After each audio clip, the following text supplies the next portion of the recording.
Here with the man they call Fast Eddie. What's good, Eddie? Man, same old same, man. You know, in here we working, we trying to do, do some content for my channel and all, and talking some boxing. Let them know where to find you. Fast Eddie Chambers on Instagram, Fast Eddie Chambers Facebook, and my YouTube is Fight Like a Pro. Fast Eddie Chambers Fight Like a Pro. So come check me out, please. Internet broke yesterday. Say it again? I said the internet broke yesterday. Jaron Ennis is going to camp with Canelo Alvarez in his preparation to his fight with Terence Crawford September 13th. How you feeling about that move? That's a power move, right? That's a smart move. Everybody knows in this area that Bout is one of the toughest you can get in the gym, especially around that weight. And if you can get him in camp, the speed, the skill, and you getting somebody who's prime, another champion to work with you, that's a smart power move. If I could do it, if I could have done it when I was coming up, I'd have done it too. You know what I mean? If I knew I had somebody like that I'd get work with. Like my situation when I had Tyson Fury.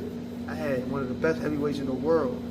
You know what I mean? Was he Tyson Fury then, or was he just a prospect? He was on his way. He was about to be Tyson Fury. He was like this close to it. We've known about legendary sparring sessions, and the argument I was having in my comment section is when people want to mention Earl and Floyd and Sweet Pea and Larry Holmes and Ali, and I'm like, yeah, but there was always a gap in between. Earl was starting out, right? Floyd was an amateur. Larry Holmes was a prospect. Has there ever been a situation that you've seen? The only thing I could think of is might have been Shane and Oscar sparring for Floyd. Didn't they spar for Floyd? I don't know. I didn't know about that. That's but crazy. Yeah, that's but good. The only thing that I can think of is if that was true. Yeah. Is this? That's the close. Yeah. That's the close. This is the closest thing that I would put to where you got two. What I did hear, I forget who it was. It was Shane and somebody. I can't remember when, but it was Shane sparring with somebody. He was getting rounds with somebody to help him for a fight years ago. And I was a big Mosley fan, so I knew a lot about the comings and goings there as far as with sparring and training tactics. So I'm trying to think who it was, but he gave him, I gave him some rounds, we worked together, whatever. That was the fighter, I can't really think of the fighter, but it was definitely one of the elites. So I'm thinking, but of course, fast forward to now, and I think this is definitely one of the biggest ones. And like I said, it's a power move, it's a smart move. If I was in that situation, I would do the same thing. I would get nothing. It's like, I give you an example. I sparred Vladimir in 2007 before he fought Calvin Brock. I fought Vladimir 3 years later. So he's bringing people he knows. That's one thing about him. He always brings in people that he could face. He's trying to fill y'all out. That's right. Yeah. And the same thing, look what Canelo's doing. Canelo, shoot, in a year or two, if I'm still around, if I decided to go keep going, shit, Boots might be knocking on my door too. It's nice to be able to see what he got. You know what I mean? Not only just for that reason, but he's also bringing him in because he knows who he got to fight coming soon. And he want to get the best version of a fighter that kind of can mimic that style, to be able to switch. Bring a monster because you're facing a monster. Exactly. You know what I mean? And he's young too. He just in there. He in his prime. He about to be there. He about to arrive at his prime. He's not even fully there. So imagine. You know what I'm saying? Are you surprised of the backlash that it's getting? Yeah, I didn't even know there was. Who's saying, what's the backlash? What? I would say the Terence Crawford fans, but I'm going to say... Yeah, I would say that too. I'm going to say a certain sect of the Terence Crawford fans, the ones who are a bit more radical. They call him a traitor, call him a sellout, call him another word. Oh, they call him Boots? Yes. What are you talking about, bro? What? Huh? When has this ever been a thing? All right, so they have, in football, they have coaches meetings and basketball and all of that where the greatest minds in the sport figure out different things. They have what the combat. They got all these things where all these athletes get together to make themselves and make the sport better. Why in boxing do we gotta be so separated? Why he can't go work with him and then go to Crawford's camp maybe for some fights down the road or something? Why can't they do that?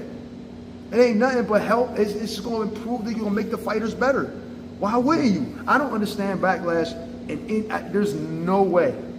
There should be no way that this is even a conversation. Go on my YouTube channel. Go into the comments. Are you kidding me, bro? Dead serious. This is sparring. Listen. Trader, right? Sell out, and you know the other word. I don't even want to say it.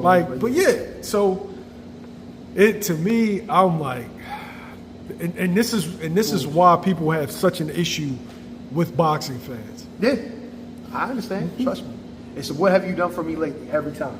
I don't care how good of a fighter you have been in the past. I don't care what you did in the past.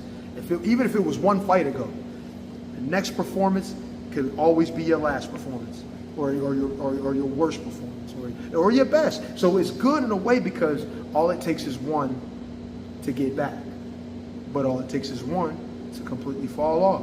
And we know Father Time is undefeated. So the moment that the guy steps in and doesn't look as good, and it happens a couple times, his career could be over.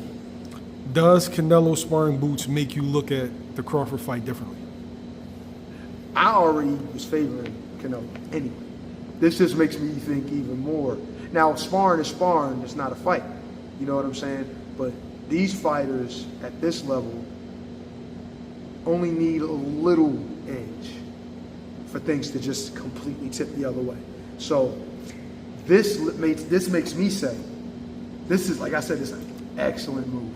If you can get a guy like Boots, the level that Boots is, especially in the gym. I watched Boots in the gym before. I sparred with him before. So I know what kind of level he is in sparring for sure. So it's such a good move for Canelo. A big move for Canelo to get him in the camp. I'm not going to sit here and say it's going to make it an easy fight. There's no way. Crawford's still him. But I was favoring Canelo already. Now I'm just let's just say I'm going to continue to favor him. You know what I'm saying? I'm not going to go too crazy because I do like Crawford. You know what I mean? I do like what he brings to the table. He's a dog. He's determined. He's going to go in there. He's going to put forth the best effort, and never makes excuses. Just go in there and work. So I like what Crawford is, and he's a hell of an ambassador for boxing. But damn, this is going to be a tough one. It's going to be a tough one.